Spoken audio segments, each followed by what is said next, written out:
e mais uma assembleia realizada pela nossa federação. Gostaria de compor já o nosso colega, o vice-presidente Reni, à mesa. Gostaria de convidá-lo, o professor João Bosco, assessor da nossa FENEM. E... Não, mas vem para cá. Você depois desce, quando o outro for falar, você desce. E queremos convidar o nosso ilustre palestrante de hoje, que vai falar sobre a inclusão e contrato de matrícula, isso que ele vem fazendo aí pelo Brasil afora, nas sedes, nas FENENs, nos sindicatos, o nosso querido Ricardo Furtado, que faz parte da nossa Confenem. Ricardo, seja bem-vindo à nossa mesa aqui, para dar início aos nossos trabalhos nessa tarde de hoje.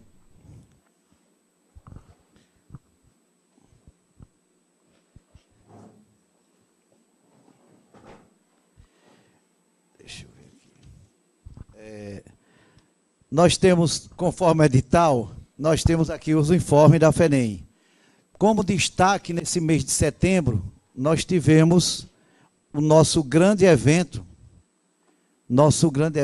que foi o nosso 6º Congresso Sergipano da Educação.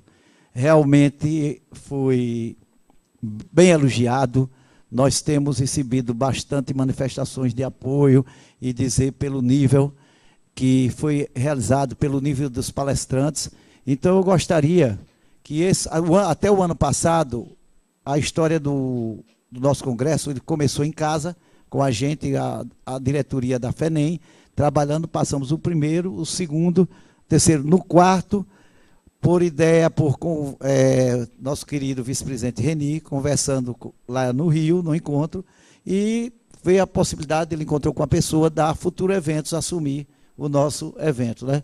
Então, o quarto e o quinto foi realizado pela Futuro Eventos, e no sexto, com a Futuro Eventos, não tinha condição de realizar o nosso, houve aqui a Pluri Eventos, que foi uma criada, que ficou aqui em Sergipe, criada pelo professor Wellington Menezes, que já vinha trabalhando desde o primeiro nesse congresso, juntamente com Ricardo Hollenberg, que era quem fazia parte, quem fazia o nosso congresso aqui pela Futuro Eventos. Como ele se desligou da Futuro Eventos, então ele ficou e realizou a desse ano, e foi com muito sucesso. E para fazer esse agradecimento e o trabalho que foi feito por eles, eu gostaria de convidar aqui nosso querido professor Wellington Menezes, que hoje ele está à frente da Futuro Eventos, foi ele, da Futuro Eventos não, da Pluri Eventos.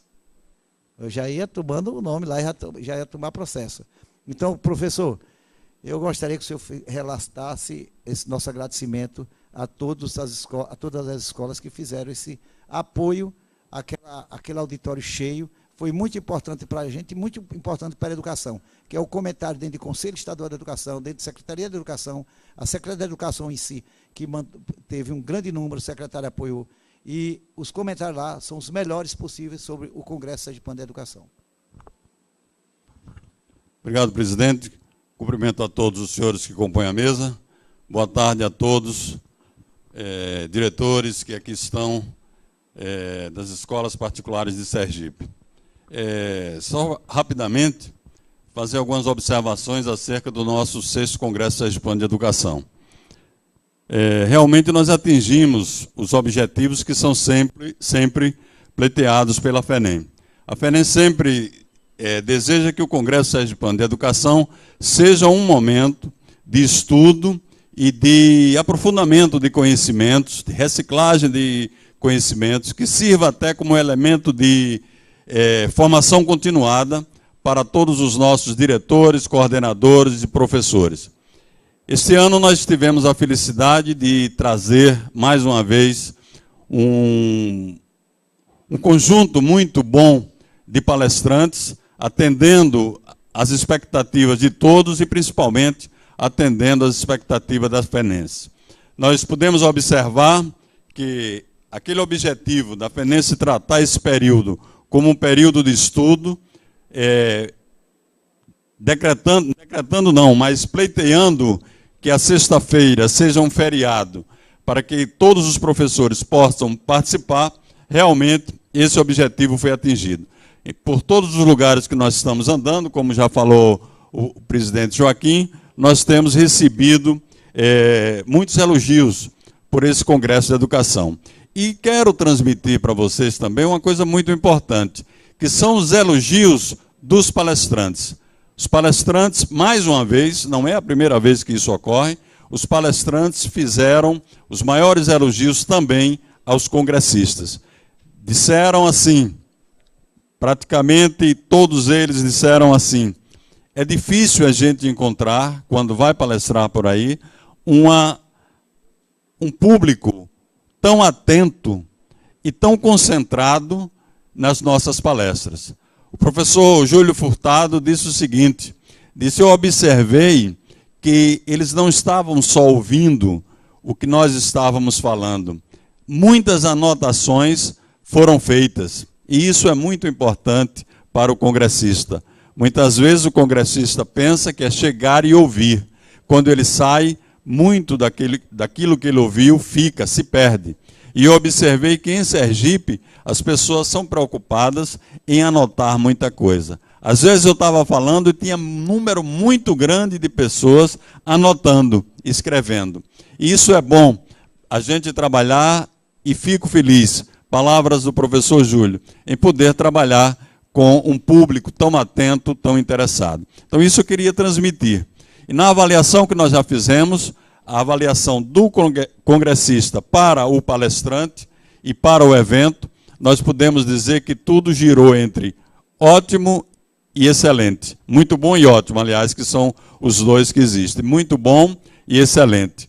Então, isso nos deixa feliz por atender mais uma vez, presidente Joaquim, e a diretoria toda, atender os anseios, né, da categoria. Nós entendemos que o momento realmente exige, não só pela crise que nós vivemos, mas pela crise também na educação, no sentido de que se promova uma educação nova. E esse é o objetivo, de trazer reflexões para que estejamos sempre preocupados em inovar, inovar com consciência, inovar com qualidade, inovar trazendo realmente algo que seja educativo para os nossos alunos, para os nossos pais também, que estão cada vez mais longe das escolas. Então, obrigado, presidente. Acho que atendemos mais uma vez as expectativas e agradeço pela confiança em ter entregue esse evento a nós e fizemos o máximo para superar até o do ano anterior, porque isso é que você vive dizendo, que quer sempre superar ano a ano. Agora ficou meio difícil, né?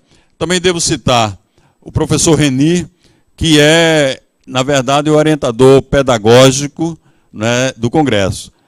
Toda a ação pedagógica que nós desenvolvemos passa por ali, passa por aquela cabeça, e ele é que nos orienta e nos sinaliza com as coisas positivas. Cito o Reni, porque realmente a contribuição dele é muito valiosa para todos os nossos congressos, não foi só para esse. Desde o primeiro que acompanho, a contribuição de Reni é muito grande. Obrigado a todos, obrigado, presidente.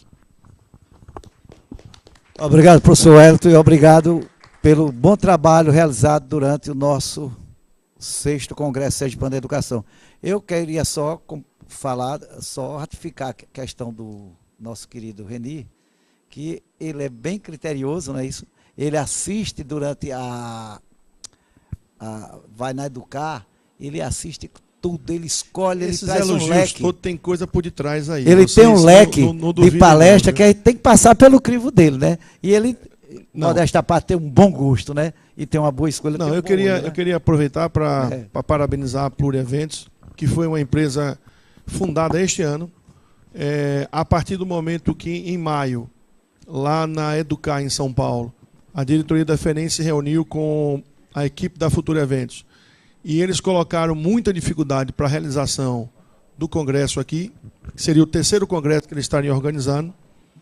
E nós nos vimos assim, tendo que talvez retroagir ao 1º, 2º congresso, quando, de forma amadora, diretores aqui nos somamos, e naquela oportunidade, professor Reni, professor Joaquim, professor Bosco, professor Wellington, professora Gina, professora Cili, tantas outras pessoas assim, Carlinhos também, tantas outras pessoas que a gente conversava sobre, professor Travasso, bem lembrado, conversávamos sobre trazer aqui para o estado de Sergipe um evento que provocasse as reflexões necessárias a toda a nossa comunidade escolar.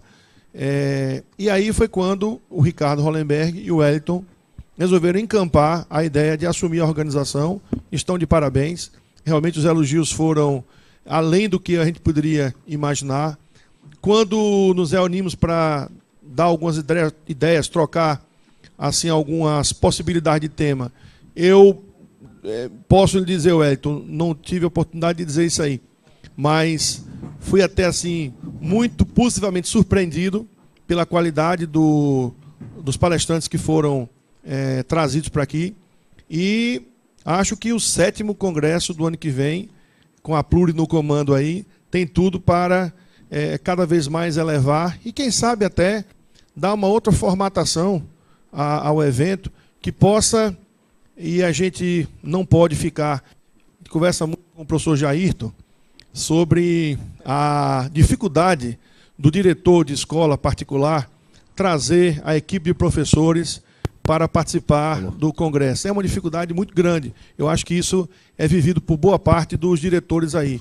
Então, talvez fosse o momento de a gente rediscutir uma formatação que possa agregar mais também para esse público aí, porque a nossa intenção é essa, é fazer com que, principalmente os professores, que são aqueles que levam todo o projeto da escola à sua execução no dia a dia da sala de aula, para que eles possam se fazer cada vez mais presentes e sejam eles os reclamantes maiores por congressos de maior qualidade, trazendo novos nomes para a educação.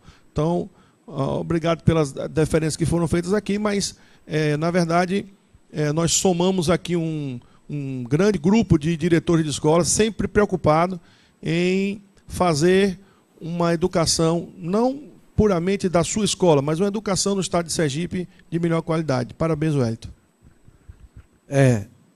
Nosso intuito, complementando aqui as informações do nosso colega Reni, é que no início, desde a formação, tem o pessoal aqui nessa conversa, antes do primeiro, era que não fosse um congresso direcionado só para a escola particular, fosse um congresso de educação, porque sabe que sobreviver só com a escola particular, para lotar um auditório é difícil.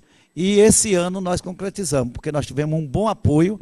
Os anos anteriores, com o secretário Belivaldo, colaborou com a gente em uma parte, mas esse ano o secretário de Educação, Jorge, ele adquiriu um grande número de inscrições, 150 inscrições, e também teve outra secretaria, teve outro secretário que também ajudou muito a nossa parte do Congresso, que foi o secretário Elber, o secretário da Cultura, que ele conseguiu trocar até o pagamento do Teatro Tobias Barreto em inscrição. Isso para a gente, sabe que ali não é barato, então já foi uma ajuda, assim, foram 2 secretarias, o governo do estado teve presente. Por quê? Porque o Congresso é de educação, não é um direcionado só à escola particular, é direção à educação é um todo.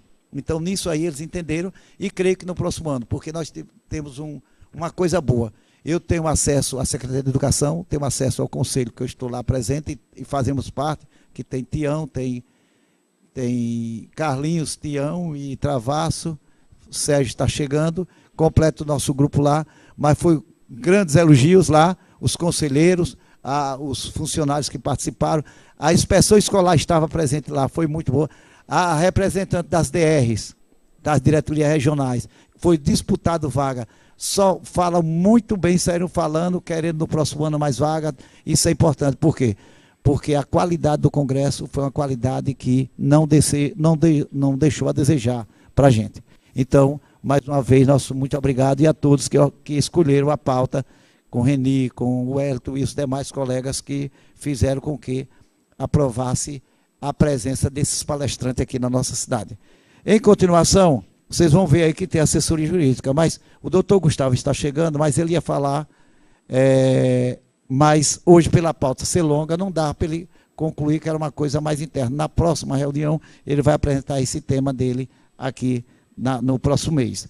Quanto aos informes da Conferem, nós temos aqui os destaques, vamos passar aqui para o professor Busca, ele vai fazer relato rapidinho para que possamos começar com a palestra do nosso grande palestrante da tarde de hoje, doutor Ricardo Furtado. Boa tarde a todos e a todas. Eu apenas vou pedir para que os senhores depois verifiquem na pasta as peças que a compõem. E, em caso de dúvidas, eu me colocarei à disposição em função do adiantado da hora e da relevância do tema que o doutor Ricardo Furtado terá que desenvolver nesta tarde de hoje. Apenas chamo a atenção aí na pasta para o item que está destacado aí, planilha de custos. Na planilha de custos, eu gostaria de pedir aos senhores para que observassem com carinho a inflação prevista para o período, né? Aí na página 13, a inflação que está prevista para o período. Quando do momento da elaboração da planilha de custos, os senhores terão que ter um cuidado especial, porque se a escola reajusta com um índice inferior à inflação, terá problemas na manutenção, não é, dos cursos ofertados, evidentemente, pela instituição de ensino.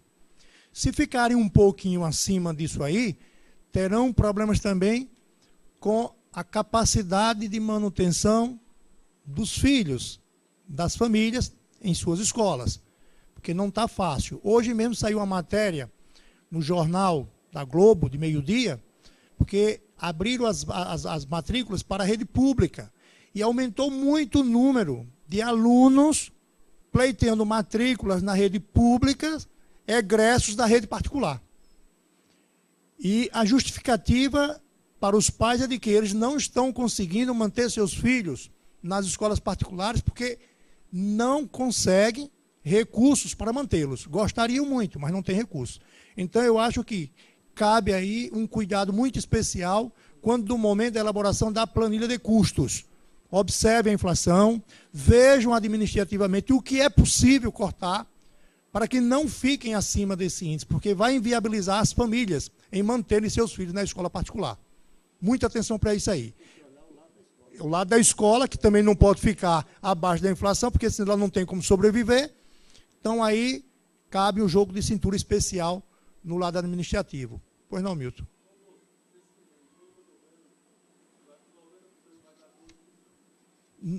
Não, em novembro.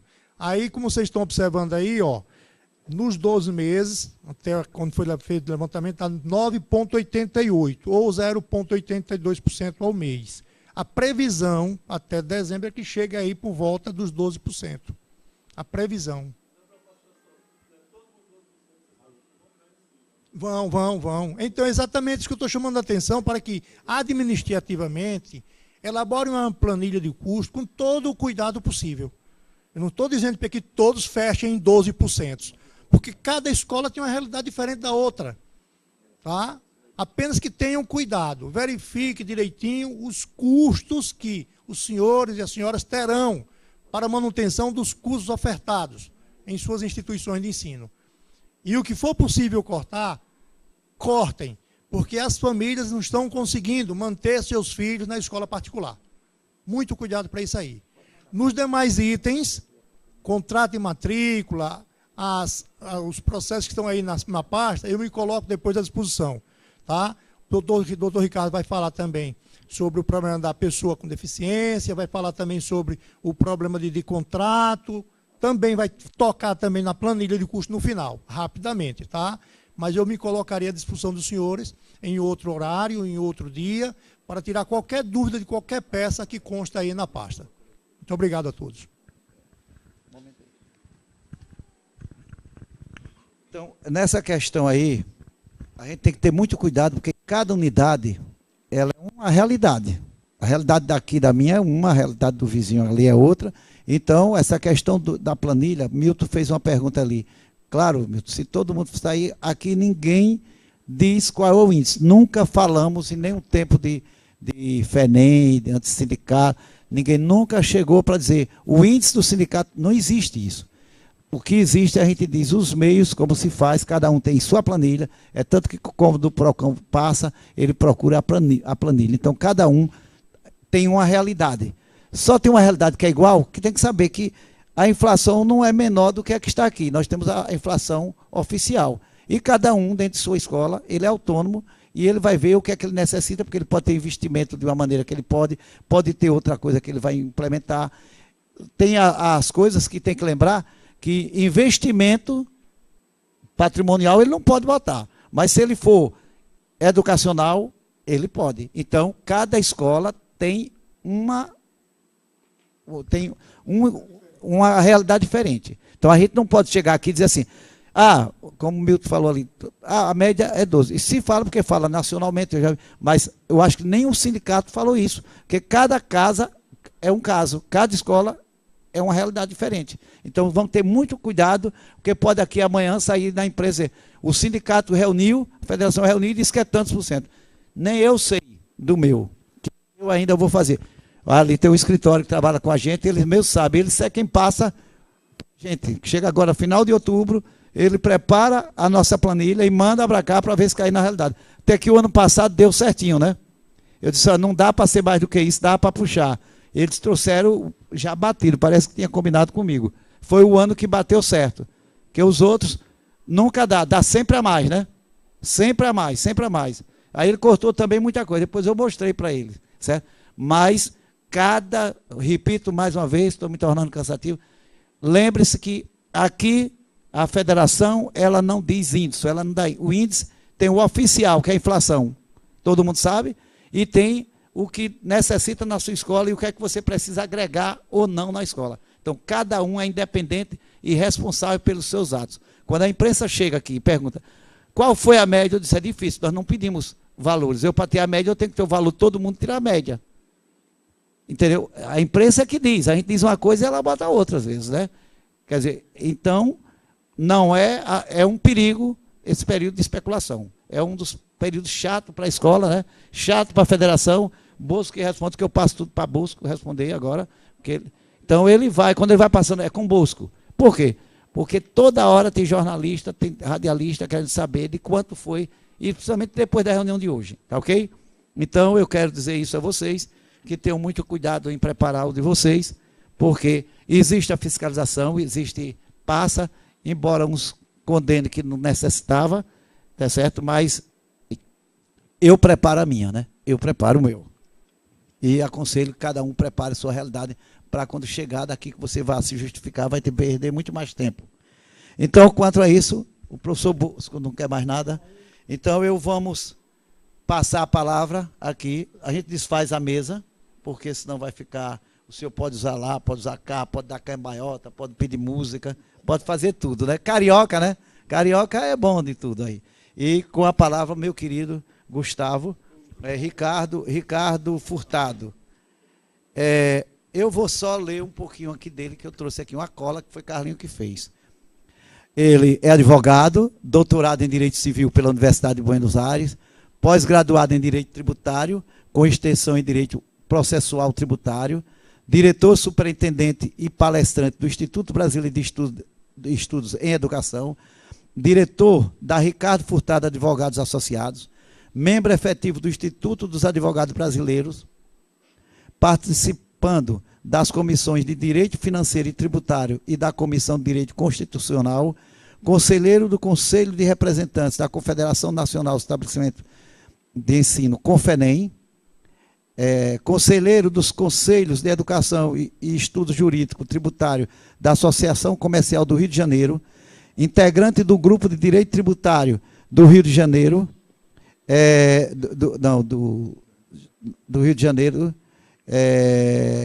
diretor jurídico da Associação Comercial e Industrial de Jacarepaguá, Rio de Janeiro, consultor e assessor jurídico educacional de várias instituições escolares com ou sem fins econômicos, seja beneficente ou não, no Brasil, com vários artigos jurídicos publicados. E Ricardo, ele acaba de entrar com a DIN, em nome da Confenem, a DIN que está aí sobre a questão dos artigos 28 e 30, né? Da Lei da Inclusão, que ele vai citar aqui, ele com o outro Ricardo, são dois Ricardo, né? Ricardo Albuquerque, eles fazem parte do corpo da Conferem, juntamente com o professor Dornas. Olha, a palavra com o senhor, seja feliz, nós aguardamos muito o senhor, sabemos da sua capacidade, e Sergipe agradece mais uma vez essa presença de Vossa Excelência aqui no nosso estado.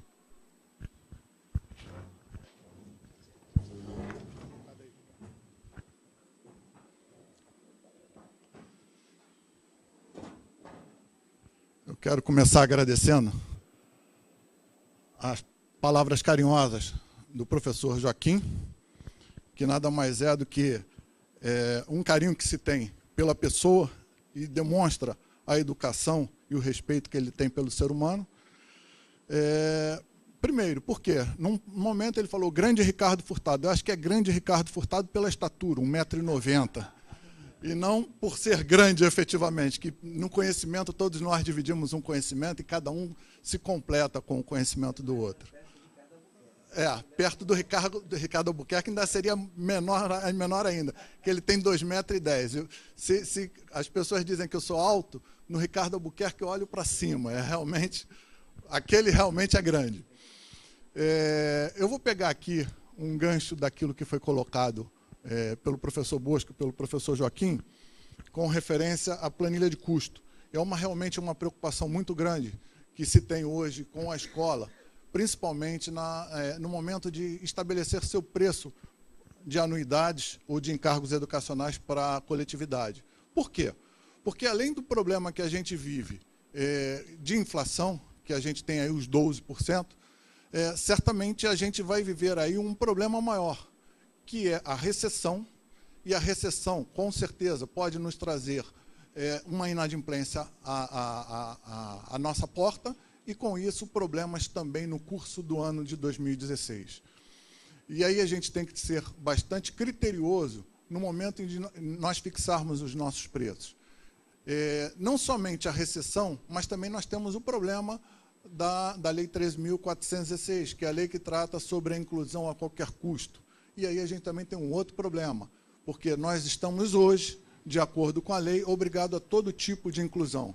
Se nós estamos obrigados a todo tipo de inclusão, eu pergunto a vocês, vocês sabem quais são aqueles que portam alguma necessidade ou que têm alguma necessidade especial que baterão a porta de vocês ano que vem? Em especial, aqueles que têm necessidade psíquica ou psicopáticas, que hoje a gente tem no universo de conhecimento algo em torno de 4.000. Vocês têm ideia de como vocês estarão tratando isso no projeto pedagógico para vocês estarem atribuindo isso no planejamento financeiro? Como isso vai repercutir no preço de vocês? Então, o momento realmente é bastante preocupante no Brasil inteiro, no momento em que a gente se lança para as matrículas em 2016. Uma recessão que se não tem o final dela, porque a gente tem uma briga política no país, e essa briga política certamente refletirá num universo melhor em 2016 ou num aprofundamento da recessão em 2016 e 2017, se a briga política continuar. Então, a gente certamente está vivendo um momento muito difícil, e nós temos que ser bastante criteriosos nesse momento de estarmos estabelecendo as nossas matrículas. Nós temos que estar pensando muito bem naquilo que nós queremos estabelecer para chegarmos bem em 2016 e 2017 e nos mantermos ativos como escola para a sociedade.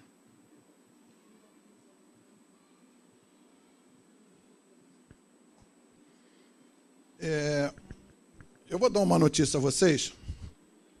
O professor Joaquim não deu, mas eu tenho a certeza que eu estou autorizado diante da conversa que eu tive com ele, que seria que cada uma das escolas que estão participando estarão recebendo o livro Educação Não é Consumo. Nós tratamos a educação hoje quase pela doutrina majoritária, pela totalidade da doutrina jurídica, educação como consumo. E a gente, neste livro, vem afirmar que educação não é consumo. Por que a gente vem afirmar que educação não é consumo? em razão de uma série de situações. Primeiro, tratar a educação como consumo nos leva aos tribunais sempre a estarmos diante do Código de Defesa do Consumidor. E tratar pessoas por valores ou como coisas, certamente torna a sociedade mais fria e mais perversa. Porque se nós formos pensar que nós estamos desenvolvendo nos nossos bancos escolares uma educação que transforma a pessoa em coisas e que cada um de nós tem um valor diante do Estado, nós vamos estar coisificando ou relativizando a personalidade e o psique que cada um de nós construiu durante uma vida. Eu costumo dizer isso porque o STF, num próprio julgamento de uma ação declaratória, agora que eu não me lembro o número, isso está descrito neste livro, ele diz o seguinte: tratar pessoas ou tratar aquilo que vem para a dignidade do ser humano é tratar pessoas como coisa. E a educação, ela vem para quê? Para levar a pessoa para o mercado de trabalho? Para levar a pessoa somente a uma socialização? Para levar, ou para fazer, melhor dizendo, a construção da personalidade da pessoa. Construir seres humanos, e seres humanos capazes de interagir no meio social e de fazer-se pleno no mercado de trabalho e ter, assim, uma vida digna. Aonde a gente quer estar com a educação? Se nós estabelecermos a educação como consumo, eu arrisco dizer que aquele que se formou numa faculdade em Harvard, ele tem um preço de personalidade melhor do que a minha, porque eu me formei no Brasil, numa universidade no Rio de Janeiro, que na época que eu me formei, 1979, em Direito, ainda era difícil passar para as universidades ou faculdades naquela época, não era uma faculdade de tradição no Rio de Janeiro. E aí, então, aquela pessoa que se formou em Harvard, certamente ela teria um preço de personalidade melhor do que a minha, que me formei no Rio de Janeiro, numa faculdade que não era uma Harvard. E que certamente eu gastei, ou o meu pai gastou, na minha formação, um valor infinitamente menor do que aquele que se formou em Harvard. Então, estar tratando a educação como consumo é estar tratando seres humanos como coisa. É estar tratando a personalidade de cada um de nós como coisa. Nesse livro, nós abordamos com profundidade isso que eu estou trazendo para vocês. E a gente começa, nós tratamos em 9 itens, vários temas relacionados à educação. Quantos advogados nós temos presentes aqui? Legal. É bastante bacana com que vocês leem, comendo com os olhos, como Dorna prefacia o livro, porque a gente faz a interdisciplinariedade do direito com várias áreas do conhecimento. E a gente tem como debater nos tribunais que a educação não é consumo. E a gente sai de cima do Código do Consumidor e estabelece a Lei Especial 9.870 para a regulação dos nossos contratos e a Lei Geral, Lei 93/94, para a regulação da educação escolar. E nesse momento em que a gente estabelece a educação não como consumo, essas leis especiais e gerais para regularem os nossos contratos com os nossos usuários, nós também estamos ali usando de forma subsidiária o Código Civil.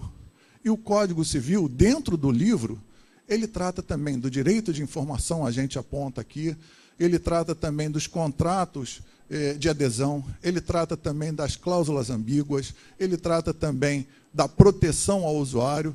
Então, não há porquê da gente estar usando, como os tribunais vêm usando hoje, indistintamente o Código de Defesa do Consumidor a todas as relações educacionais.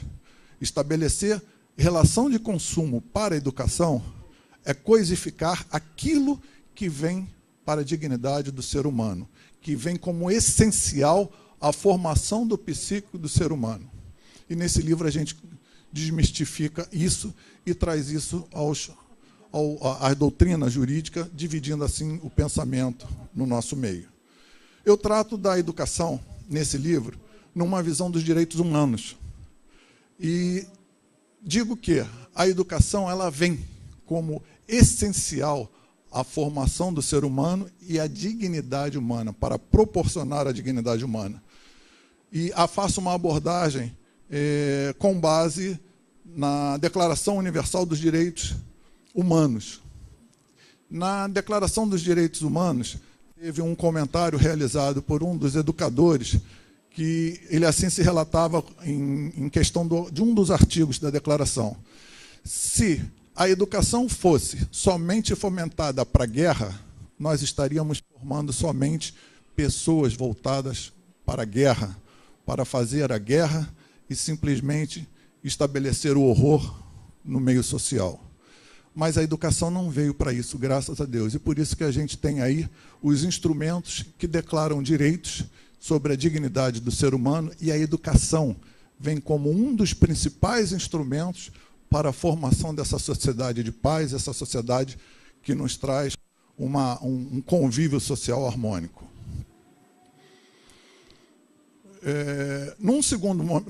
No quarto item, eu trato sobre o tipo de serviço e a atividade de ensino. Todo mundo trata a educação como consumo porque ela tem uma remuneração. Ou, pela remuneração, ela é dita que há uma contraprestação. E eu digo para vocês que não há uma contraprestação. Na realidade, se nós formos buscar a essência da educação na Constituição, nós vamos verificar que a educação ela é descrita em vários artigos, mas ela trata da educação pública no artigo 209 e da educação particular no artigo 208. Quando ela trata da educação pública no artigo 209, ela traz outros artigos que dizem que a educação será financiada pelos tributos que nós pagamos, diretos ou indiretos. Então, vocês podem já estar verificando que a educação pública não é gratuita. Ela é gratuita num sentido geral, porque ninguém tem que despender nada para, mês a mês, estar financiando aquela atividade que está sendo prestada. Nós estamos financiando de forma indireta através dos tributos. Então, na realidade, a educação pública ela é financiada pela sociedade, ela não é gratuita. E eu faço uma aproximação deste pensamento com a educação particular.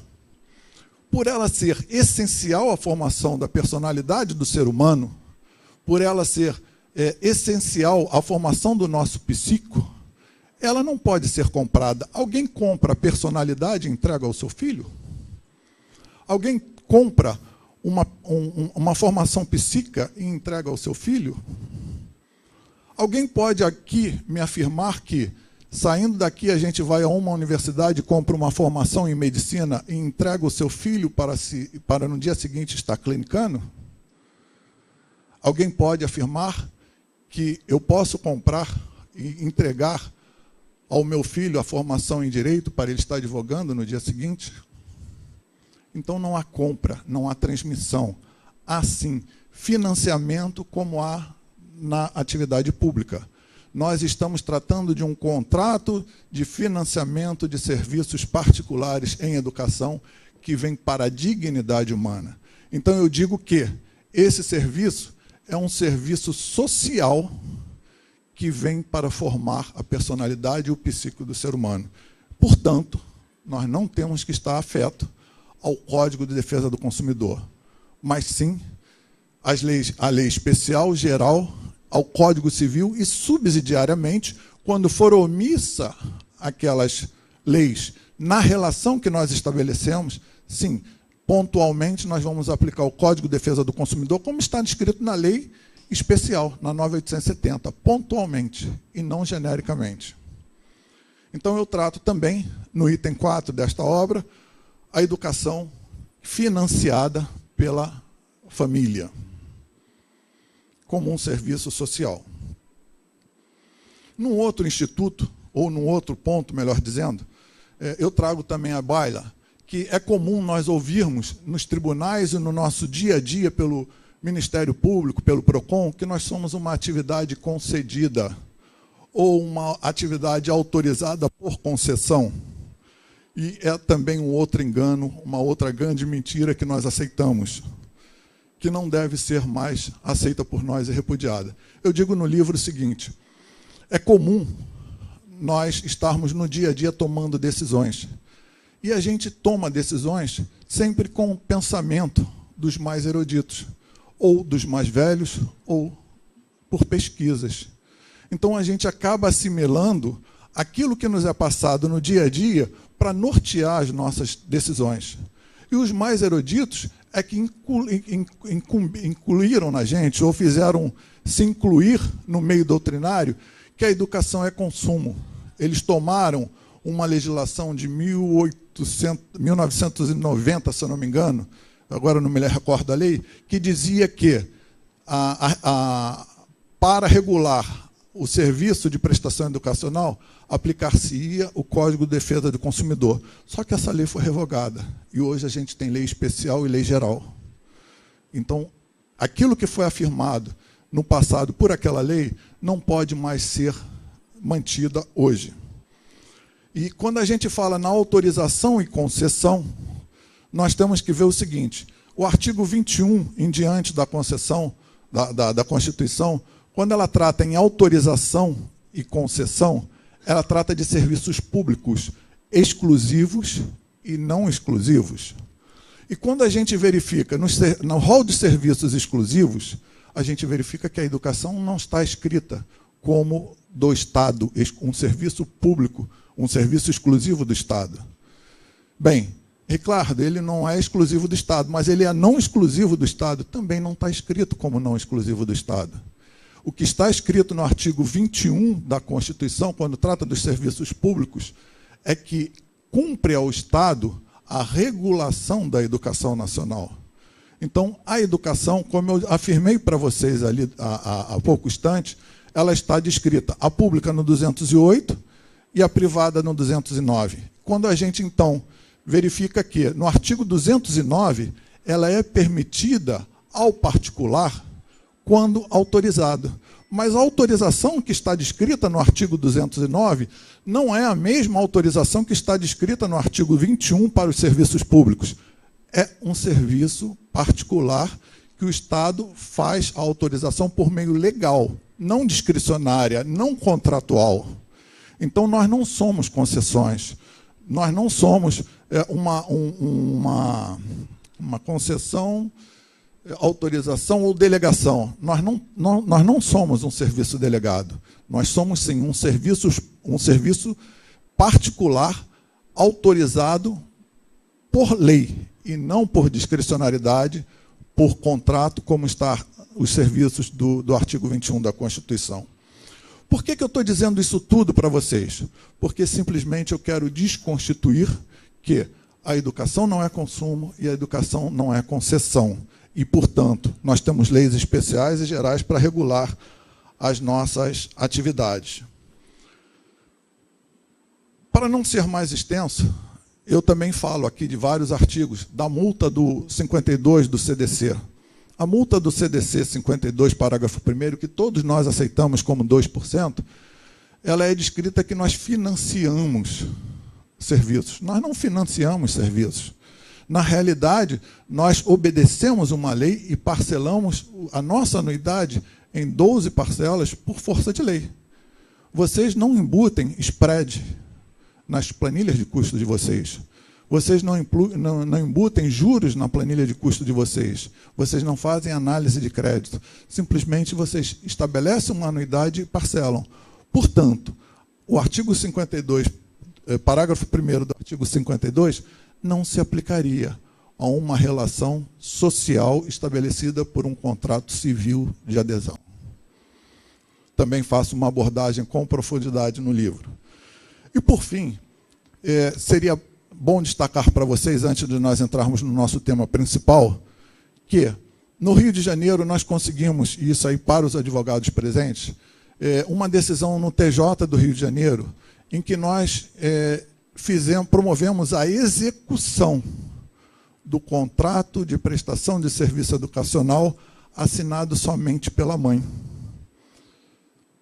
Num primeiro momento, o juiz repudiou, porque todos sabem que a execução só vale contra aquele que assina o contrato.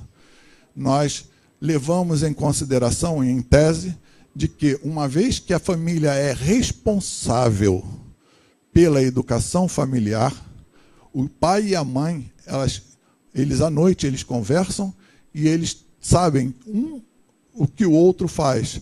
E se um assina um contrato em mando do outro, ou em concordância do outro, a execução poderia ser por dois.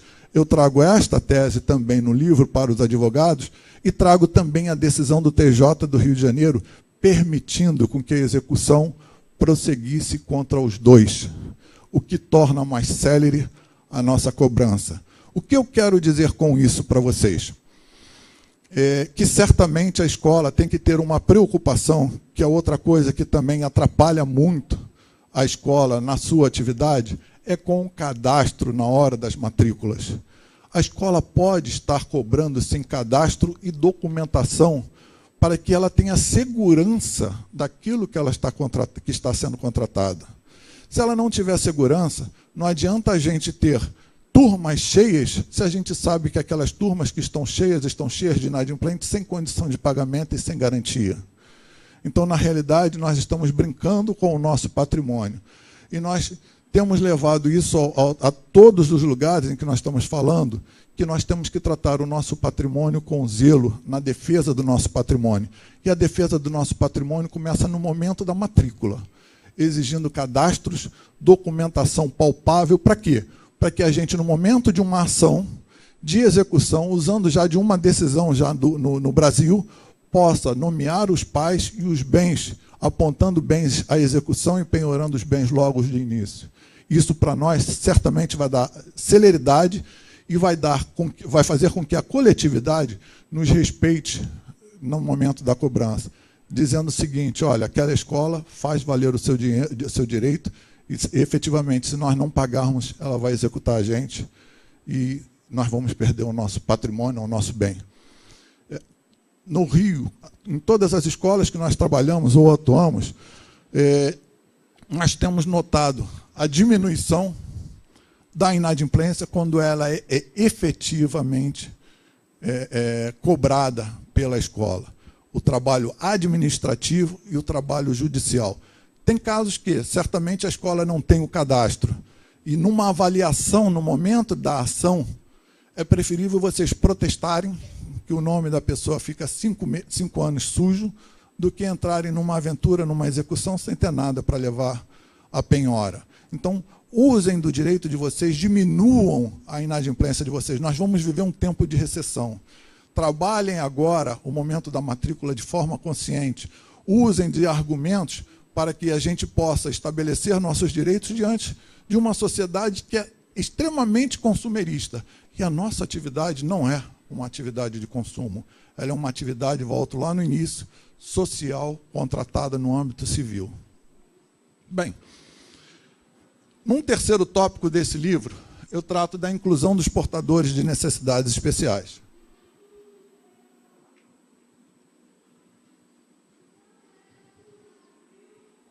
Uma obrigatoriedade ou não da escola particular. O projeto pedagógico, que vai ser muito importante agora no momento de fixação dos nossos preços. O plano de trabalho, o plano de atendimento. Nós temos que ter consciência de que a escola ela tem que trabalhar bem com a informação no momento da matrícula. Nós temos assistido a algumas atrocidades no Rio de Janeiro, no momento em que as pessoas são atendidas pelas secretarias das escolas. Um dos fatos que nos chamou a atenção recentemente foi o caso de uma pessoa que procurou uma escola para realizar a matrícula. Chegando na escola, perguntou na secretaria da escola: as matrículas estão abertas? A pessoa, com um sorriso claro, disse: estão, as matrículas estão abertas. Tem vaga? Tem. Então tá bom, muito obrigado. No dia seguinte, a pessoa volta com a criança para a matrícula. A mesma pessoa que deu a informação disse: para esse tipo de criança a gente não tem matrícula. Que tipo de criança? Porque ela era portadora de necessidade especial? Ou ela tinha alguma necessidade especial? Nesse caso específico, a abordagem que se fez pela secretária é extremamente discriminatória. Mas, se nós trabalharmos o nosso plano de trabalho, o nosso plano de atendimento de forma consciente, as pessoas poderiam estar, nesse momento, dando uma série de explicações ou estabelecendo uma série de rotinas e a gente negando a matrícula sem ser discriminatório. E é o que nós vamos abordar nesse painel. Possibilidade de cobrar ou não o mediador. Quem acha que ainda vai ser possível cobrar o mediador para o ano que vem? Ninguém? Pô, então está todo mundo antenado, legal. Mas no Rio de Janeiro eu confesso para vocês que a gente ainda tem pessoas que acham que vai ser possível cobrar o mediador por fora, caso o pai manifeste a sua intenção junto à escola. E eu disse para aquele diretor de escola o seguinte: o nosso contrato, ele é livre entre as partes, ele pode ser até de adesão, mas ele não pode ferir a lei.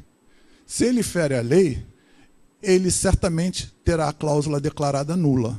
Então, o nosso contrato não pode ser ferimento, não pode trazer ferimento direto à lei.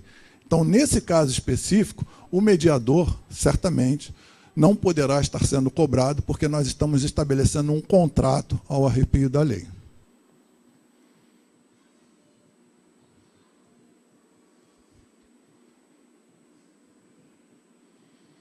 Help.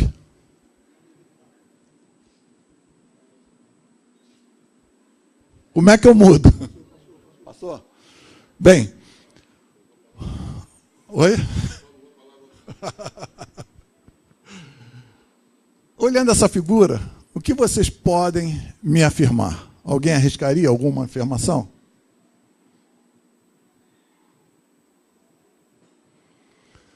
Certamente a gente vê um acidente, no fundo vê um carro, vê pessoas prestando socorro, e um pouco mais à frente a gente vê uma pessoa com uma criança no colo. Isso nos traz, certamente, um outro pensamento. Todo ser humano é extremamente social. Todo ser humano é extremamente preocupado com aqueles que, de alguma forma, têm algum tipo de necessidade. Nesse caso específico, o pai e a mãe da criança estavam presos dentro do carro e ali havia uma necessidade de um sustento psíquico, de um auxílio psíquico, de um aconchego, de um carinho à criança. E nós estávamos ali presentes como seres humanos, prestando o auxílio àquela criança. A preocupação com o próximo. Olhando essa figura, eu acho que todos os pedagogos que estão aqui e todos aqueles que têm certamente coração vão dizer: que gracinha, bacana, bonito, eu estou pronto para prestar a educação e o auxílio, principalmente aqueles que são mais religiosos, certamente estarão mais abertos a estar fazendo ou promovendo a educação inclusiva. Nós certamente vamos ter, olhando essa figura, o despertar de sentimentos que trazem o amor,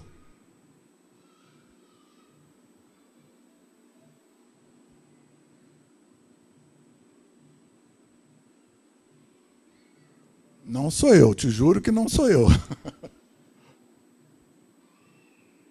Vai, pode passar. Passa. Vamos ter o sentimento despertado de amor, de carinho, de bem-querer, de afeto, de ternura, e certamente nós vamos estar sensíveis a prestar uma educação inclusiva. Eu acho que todos nós aqui temos alguma experiência com a educação inclusiva, se não física, psíquica. E nós não estamos falando contra a educação inclusiva. Nós estamos nos posicionando da forma como a educação inclusiva está sendo posta por uma lei que ela é perversa, não só aquele que está sendo incluso, como também aqueles que estão prestando o serviço educacional, que não estão preparados àquela relação. Mas eu aponto para onde para passar? Ah lá, não foi. Não, ó. Esse aqui para frente. Esse está voltando. Está voltando. Para frente é esse. Tá, olha lá. Foi. Então, todo gestor... Não, mas aí, voltando lá... eu estava falando... todos nós, certamente, temos uma experiência no nosso universo de uma educação inclusiva. Seja ela motora, seja ela psíquica, de síndrome de Down ou de TDAH, ou essas síndromes mais corriqueiras no dia a dia. E é o que a gente vê, inclusive, na televisão, quando se fala de educação inclusiva. E eles falam sempre da educação inclusiva, mostrando aqueles que têm síndrome de Down, que são simplesmente mais afáveis e mais dados e mais sociáveis no dia a dia da escola. E, para nós, quando nós tratamos desta lei, nós não estamos nos atendo somente a esse tipo de necessidade. No livro, que será entregue pelo professor, pela FENEM, a vocês, a cada um dos colégios, eu levantei 500 necessidades especiais psíquicas e psicopáticas. Eu não levantei mecânicas, físicas, eu só levantei psíquicas e psicopáticas. Por ocasião da ação de inconstitucionalidade da Confenem, foram levantadas mais de 4.000 necessidades especiais, psíquicas ou psicopáticas. Então, vocês comecem já, nesse momento, a imaginar como nós vamos ter problemas diante de uma lei que nos obriga, a partir de 2016, a promover toda e qualquer inclusão que bater à nossa porta. Qual de vocês podem me afirmar que nós não teremos, ano que vem, uma pessoa com uma necessidade psíquica gravíssima que esteja dentro da nossa instituição tratando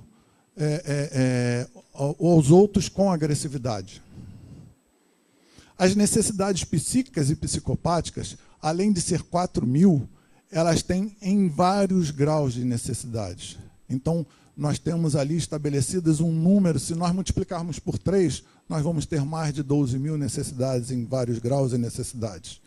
Se nós pensarmos no projeto pedagógico para cada uma dessas necessidades, nós certamente vamos ter problemas para definir qual o material pedagógico que será utilizado para se estabelecer a educação dessa pessoa com necessidade especial e até mesmo a mão de obra. Qual a mão de obra que nós vamos precisar? Um psicopedagogo, um neurologista, e aí a gente vai pensar em vários profissionais envolvidos com essas pessoas que têm necessidades psíquicas e psicopáticas. No momento em que nós estivermos pensando nisso, o que a gente vai incluir na nossa planilha de custo? De que forma nós vamos incluir isso no nosso projeto pedagógico? E é nesse sentido que nós promovemos o ataque à lei que trata da inclusão do deficiente a qualquer custo nas instituições de ensino.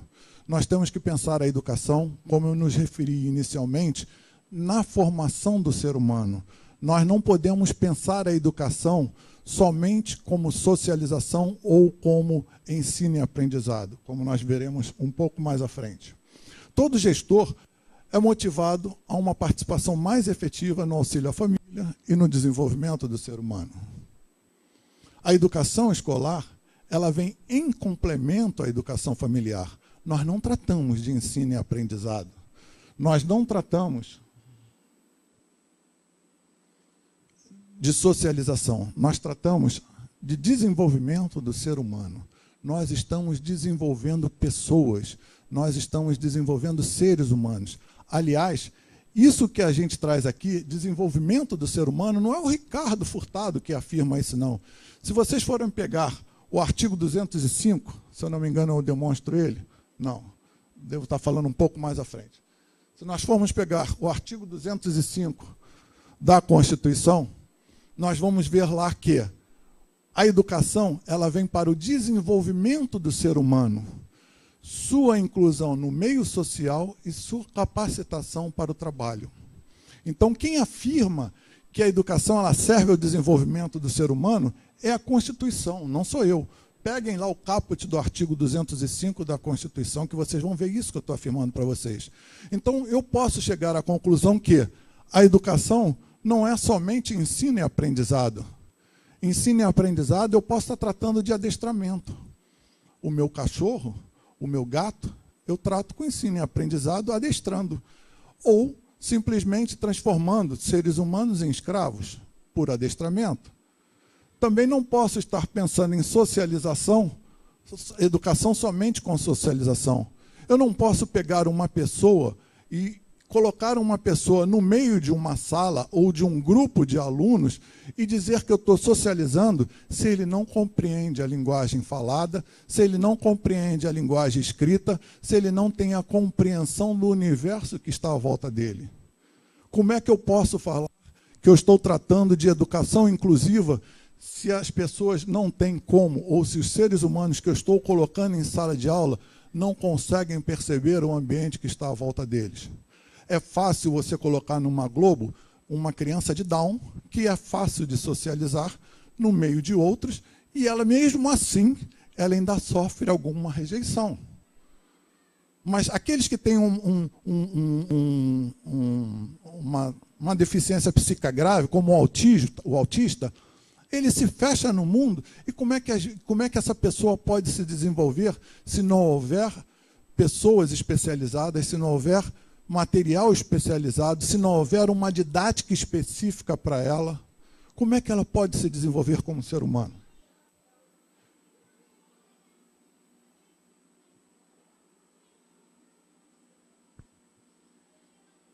É uma outra questão que vocês devem estar atentos. Por que fazer inclusão simplesmente botando ou colocando essas pessoas com necessidades especiais em sala de aula para cumprir currículo comum? Podem estar trazendo para vocês responsabilidade civil futura, por eles não estarem tendo a compreensão do currículo comum que está sendo dada. Nós vamos tratar isso um pouco mais à frente. Eu confesso para você que eu estou apanhando com esse negocinho. O artigo 205 da Constituição que eu estava falando para vocês. A educação, direito de todos, é dever do Estado e da família e será promovida e incentivada com a colaboração da sociedade, visando o pleno desenvolvimento da pessoa. Isso é o artigo da Constituição. Seu preparo para a cidadania. E sua qualificação para o trabalho.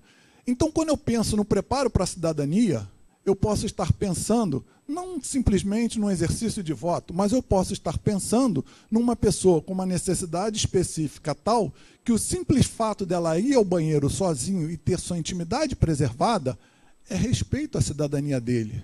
Por quê? Porque ela está tendo a liberdade de tomar a decisão com autonomia e desenvolver a sua vontade. E aí, nesse momento, a gente está tratando do desenvolvimento do ser humano, da pessoa. E a educação ela vem para isso. Ela vem, sim, para proporcionalizar a cidadania. O trabalho é uma consequência. E a consequência do quê? Do conhecimento e das competências que serão desenvolvidas no curso do nosso projeto pedagógico.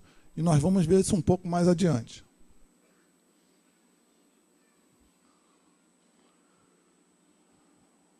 Mas como entender esse dispositivo? Como entender o pleno desenvolvimento do ser humano? O preparo para a cidadania? E a qualificação para o trabalho? E aí eu trago para vocês como eu penso o desenvolvimento e como alguns doutrinadores pensam o desenvolvimento do ser humano. O desenvolvimento se dá com o conhecimento que proporciona o crescimento do discernimento.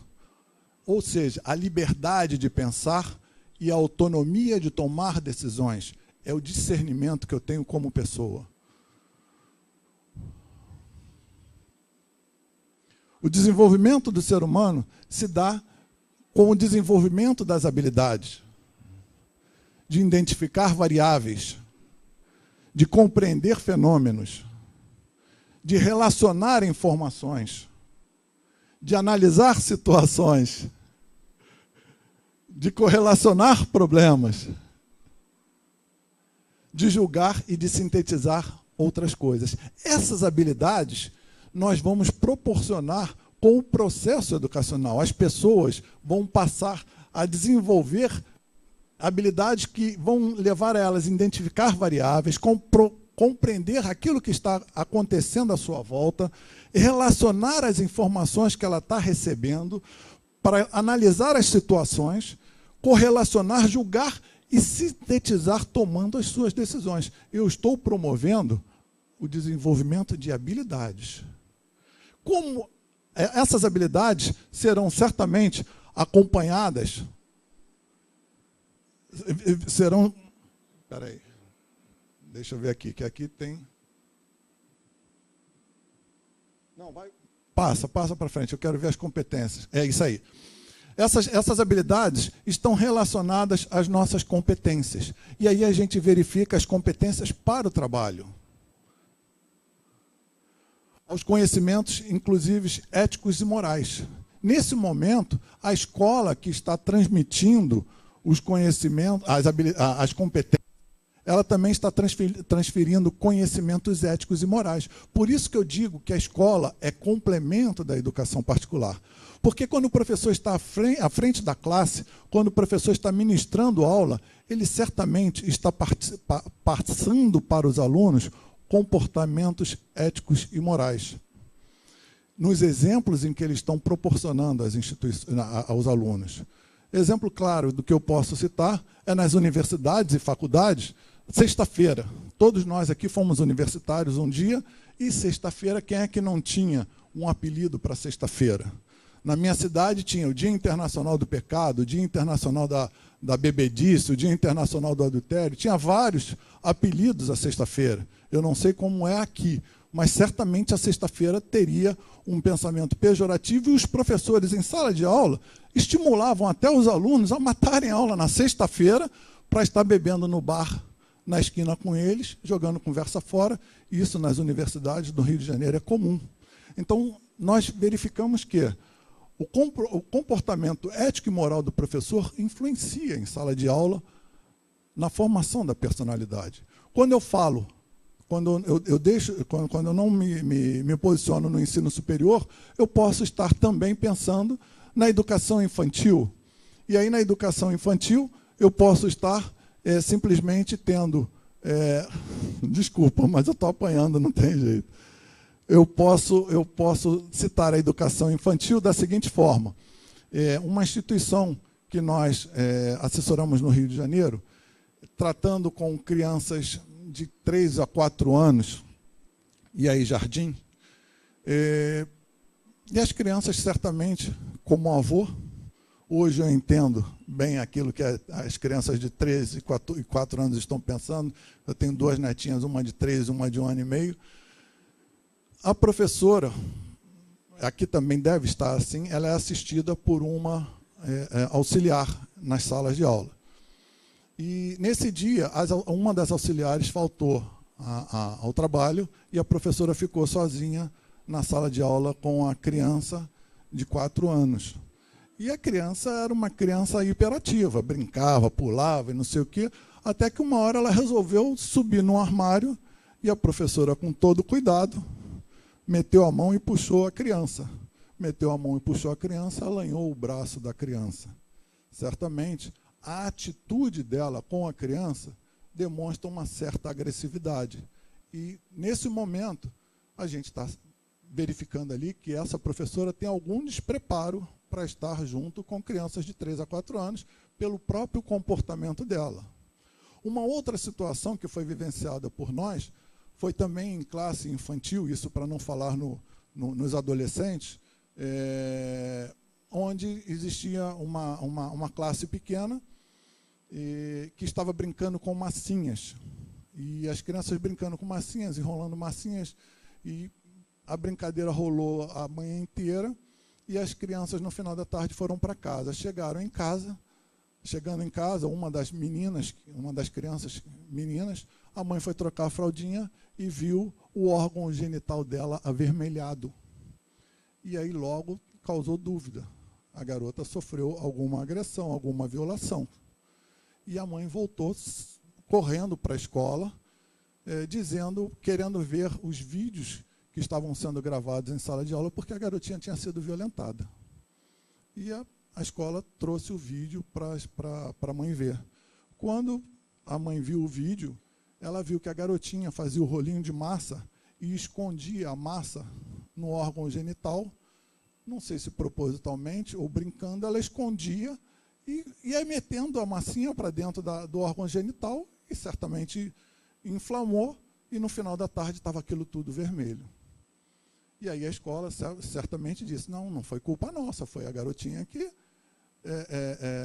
colocou a massa onde não devia. Bem, olhando o vídeo com calma, a professora estava no WhatsApp, falando, debruçada em cima da mesa, e as crianças sozinhas no meio da sala.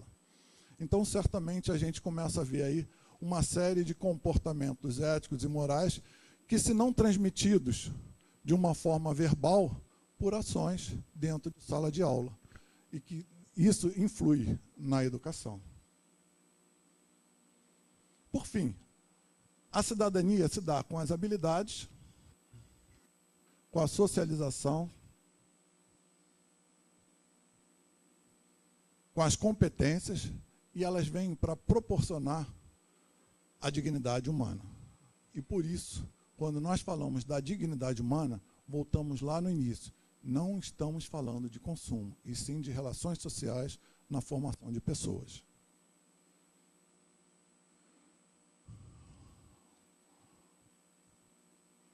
Quando a educação escolar não se dá dessa forma, estamos promovendo educação?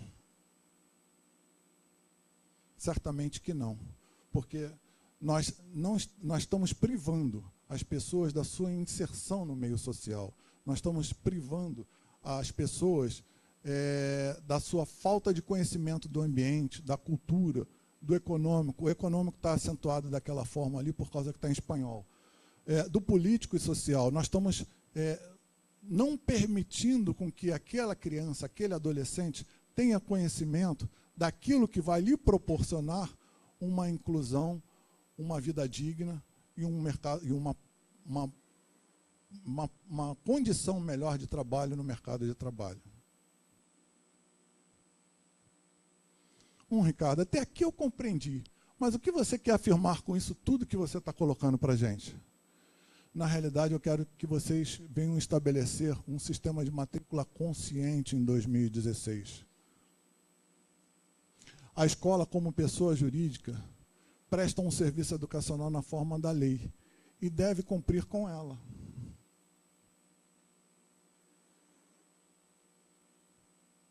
E aí eu trago para vocês, num primeiro momento, o dever de informar a coletividade que vocês são uma escola de ensino regular. Ensino regular é porque vocês estabelecem, ou vocês, quando autorizados, vocês foram autorizados a classe comuns, a conteúdos comuns, a estabelecer uma progressão em idade correta, como nós vamos ver um pouco mais à frente. Toca lá para mim no toque. Tu tocou no toque ou tocou direto? Volta para mim, por favor. Toca no toque. A escola de ensino regular é aquela que trata com currículo comum, séries regulares e promoção nas idades corretas. Ou seja, do norte a sul do país, o nosso currículo é igual. Do norte ao sul do país, nós tratamos na promoção de forma igual. No norte ao sul do país, nós vamos observar as idades corretas. Isso é ensino regular. Todas aqueles que estão inseridas no ensino regular estão sobre o mesmo currículo do norte ao sul do país. Por isso eles saem do Sergipe, vão ao Rio de Janeiro e se matriculam lá na terceira série, como estavam aqui na terceira série. Não há qualquer diferença, não há qualquer adequação. Isso é ensino regular. E não aquela que é autorizada por lei, que a gente também pode ter a compreensão de que o ensino regular, ele é regular porque é regulado na forma da lei. E o artigo 59 da Lei de Diretrizes e Bases diz o seguinte: os sistemas de ensino assegurarão aos educandos com necessidades especiais currículos, métodos, técnicas, recursos educativos e organizações específicas. Vocês terão terminologias específicas e professores especializados. Bem, eu trouxe a vocês aí uma diferenciação do que é ensino regular para a educação especial descrita na LDB. Então, a educação especial descrita na LDB é uma educação regular porque ela é regulada na LDB.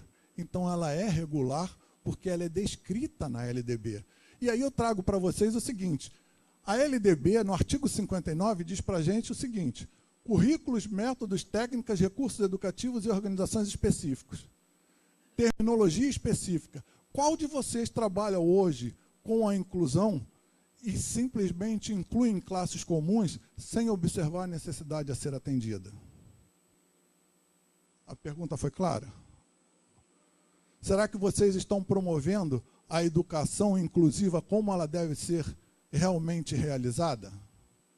Será que vocês estão proporcionando o desenvolvimento daquele portador de necessidade humana com currículo próprio, métodos próprios, técnicas próprias, organização e terminologia específica?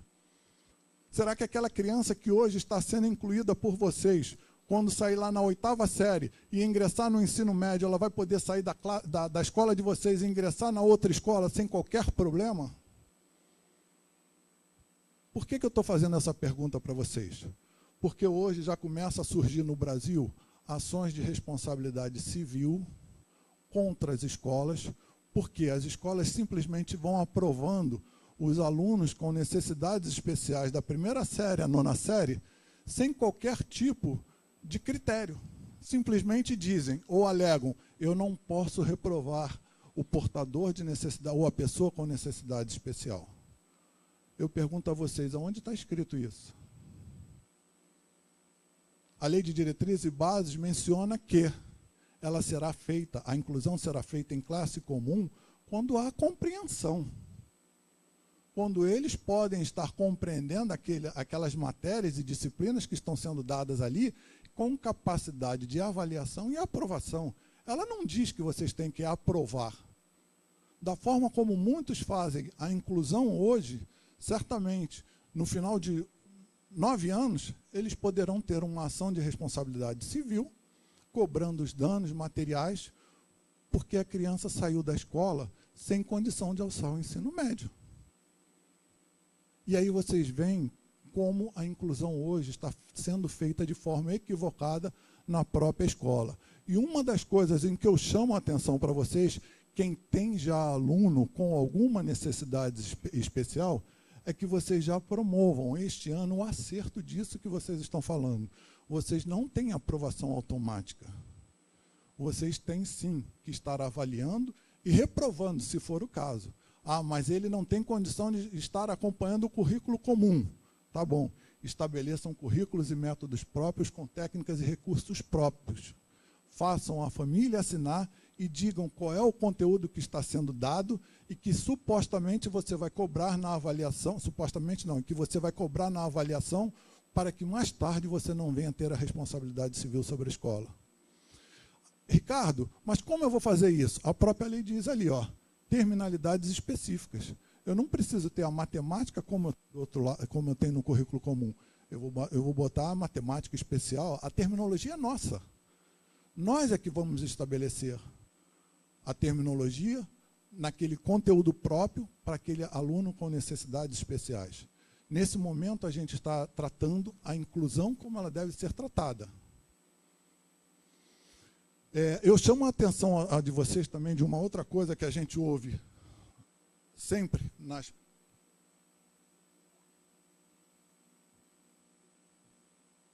participações que nós realizamos, é de que, uma vez que a escola verifica a necessidade especial de um aluno, a escola tende a cobrar o pai, ou a família, ou a mãe, um laudo médico especificando a necessidade e pormenorizando a necessidade. Quem é que faz essa prática aqui? Eu pergunto a vocês, Vocês são escolas ou são centros médicos? Como é que vocês podem identificar que alguém tem alguma necessidade especial e cobrar a família? Isso, você... Sim. Mas a escola não tem que estar afeta a essa identificação. Essa identificação, ela tem que ser pelos centros médicos ou pela própria família. Porque no momento em que a gente passa a tomar a frente e pedir os laudos médicos aos pais ou à família, se a família for uma família aberta e já ter o conhecimento, ela vai te apresentar e não vai ter problema nenhum. Pelo contrário, ela vai passar a te exigir mais, porque você passou a ter conhecimento daquilo que estava sendo omisso para vocês. Mas se a família for fechada e a família se omitir no laudo médico e não aceitar que ela tem uma necessidade especial, qual é o problema que nós estamos criando para dentro da escola? Então, como escola, vocês nunca devem estar buscando o lado da saúde. Nós estamos sendo contratados para proporcionalizar o desenvolvimento da pessoa. Se nós verificarmos que existem portadores de necessidades no nosso meio, nós devemos estar tratando com indisciplina e com meritocracia. E aí a gente vai reprovar, a gente vai suspender, a gente vai dar as sanções que forem necessárias para coibir o comportamento e a indisciplina daquela criança que tem, por algum motivo, uma necessidade que a gente até identificou. Mas eu não posso estar cobrando dessa família, porque muitas das vezes, a gente no Rio de Janeiro, enfrentamos isso a todo momento, mas eu pedi o laudo da família e a família não me entrega.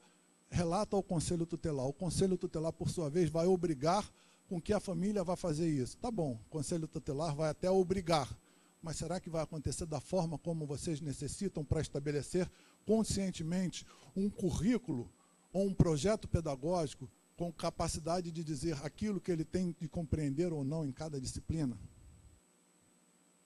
Então é uma prática que vocês não devem adotar. A prática da escola é educar, desenvolvimento da personalidade. Como é que a gente desenvolve a personalidade? Simplesmente estabelecendo conteúdos para que a gente desenvolva as habilidades e aqueles que estão de forma indisciplinar no nosso meio, corrigindo com sanções. Até com expulsões, se for o caso. E no fim do ano, havendo a reprovação, é reprovação. Tá? Talvez quando a gente use a palavra expulsão, todos se retraiam, porque é uma palavra pesada. Mas eu trago para vocês um exemplo. Uma escola no Rio de Janeiro, em Itatiaia, na realidade no interior do Rio de Janeiro. E é uma escola de internato misto. Um adolescente, ele já tinha histórico de drogas, já tinha histórico de atos infracionais, que são o nome delicado para que se dá para os delitos de crimes. Então ele já tinha históricos de atos infracionais e penalidades por atos infracionais e com alguns problemas psíquicos detectados pela família. E simplesmente esse adolescente foi matriculado nesse internato. Decorreu um certo tempo, ele começou a dar problema de indisciplina, vieram as suspensões, vieram as punições, e de um momento para o outro verificou-se que ele estava vendendo droga dentro da escola. Não houve conversa. O diretor da escola expulsou sumariamente a ele. Bem verdade, no momento em que ele tomou a decisão de expulsá-lo, ele já tinha um histórico transmitido através do conselho de classe, das indisciplinas, das anotações com as famílias, da orientação assinada pelas famílias, e tudo isso já estava com provas para a gente encarar uma suposta liminar que a gente teria pela frente e que foi pedida ao juízo da região. Só que o juiz preventivamente pediu uma audiência preliminar. E na audiência preliminar nós levamos não só o histórico dele de indisciplina, como também nós conseguimos levantar toda a vida que tinha sido omitido pela escola. E no momento em que o juiz tomou conhecimento de tudo aquilo que a gente apresentou a ele, o juiz simplesmente, não, eu não queria o meu filho estudando numa escola onde eu tivesse uma criança com problemas, um adolescente com problemas de drogas e com problemas psíquicos, como vocês estão trazendo aqui. Então, indefiro a liminar, e ele, naquele momento, ele julgou o processo no mérito, prolatando a sentença. A pessoa, na hora, ficou inconformada, disse que aos tribunais do Rio de Janeiro a sentença foi tão bem prolatada que a pessoa não teve a admissão do recurso pelo Tribunal do Rio de Janeiro. Então, nós temos que aprender a lidar no dia a dia com as sanções nas escolas. O nosso conselho de classe, ele não é simplesmente um conselho de promoção para a observação de notas, ele também tem que ser disciplinar e todos participando, dando sua opinião nas formas de sanções dentro de sala.